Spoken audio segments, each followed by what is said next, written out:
नमस्कार दोस्तों, एक नए वीडियो में आप सभी का स्वागत है। आज की कहानी हम गजराज और मुसकराज की कहानी सुनेंगे, यानी एक हाथी और चूहे की मित्रता की कहानी। प्राचीन काल में एक नदी के किनारे एक बड़ा ही भव्य नगर बसा हुआ था। फिर आए उस नगर के बुरे दिन, जब कई वर्षों तक उस नगर में बारिश नहीं हुई तो नदी सूख गई। लोगों के लिए पीने का पानी न रहा और देखते ही देखते नगर वीरान हो गया। अब वह जगह केवल चूहों के लायक रह गई। चारों ओर चूहे ही चूहे नजर आने लगे। चूहों का तो पूरा साम्राज्य स्थापित हो गया। चूहों के उस साम्राज्य का नया राजा बना मूसकराज। चूहों का भाग्य तो देखो, उनके बसने के बाद बारिश हुई और नगर के बाहर एक जलाशय बन गया।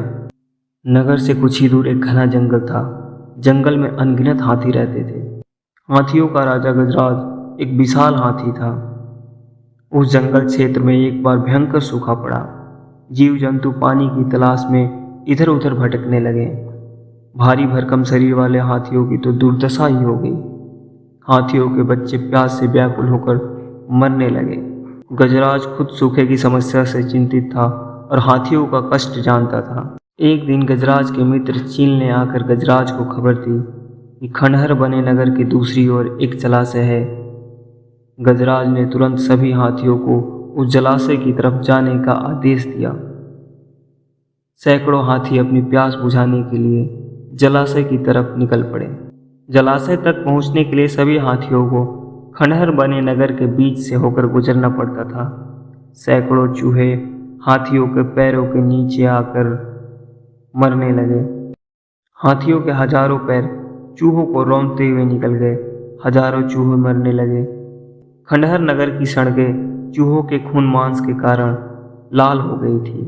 मुसीबत यहीं खत्म नहीं हुई। हाथियों का दल फिर उसी रास्ते से लौटा और रोजाना ऐसे ही चूहे भारी मात्रा में मरने लगे। एक दिन चूहों का राजा मुसकराज अपने कमरे में बैठे कुछ सोच रहा था कि इस समस्या से छुटकारा कैसे पाया जाए।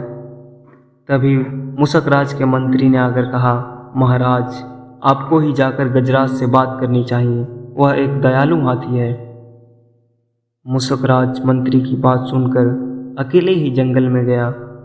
उस समय गजराज यानी हाथियों का सरदार एक बड़े से वृक्ष के नीचे विश्राम कर रहा था। मुसकराज उसके सामने बड़े पत्थर पर चढ़ गया और गजराज को नमस्कार करके बोला, गजराज को मुसकराज का नमस्कार। हे महान हाथी, मैं एक निवेदन करना चाहता हूँ। आवाज गजराज के कानों तक नहीं पहुँच रही थी। गजराज ने उसकी बात सुनने के लिए अपना एक कान आगे बढ़ाया और बोला, आप कुछ कह रहे थे, कृपया फिर से कहिए। मुसकराज बोला, हे गजराज, मैं चूहों का राजा मुसकराज हूँ। हम बड़ी संख्या में खंडहर बनी नगरी में रहते हैं। आपके हाथी रोज जलाशय तक जाने के लिए नगरी के बीच से गुजरते हैं और उनके पैरों के नीचे आकर सैकड़ों चूहे रोज मर जाते हैं। यह मुसक संहार यदि ऐसे ही चलता रहा तो एक दिन हम सभी मारे जाएंगे। गजराज ने दुख भरे स्वर में कहा, मुसकराज, आपकी बात सुनकर मुझे बहुत दुख हुआ। हमें ज्ञान ही नहीं था कि हम इतना अनर्थ कर रहे हैं। मुसकराज ने शालीनता भरे स्वर में गजराज से कहा, आपने मुझ जैसे छोटे जीव की बात बड़ी ध्यान से सुनी है। आपका धन्यवाद। गजराज, कभी हमारी जरूरत पड़े तो जरूर याद कीजिएगा। गजराज ने सोचा कि यह नन्हा जीव हमारे किस काम आएगा, तो उसने केवल मुस्कुराकर मुसकराज को विदा किया।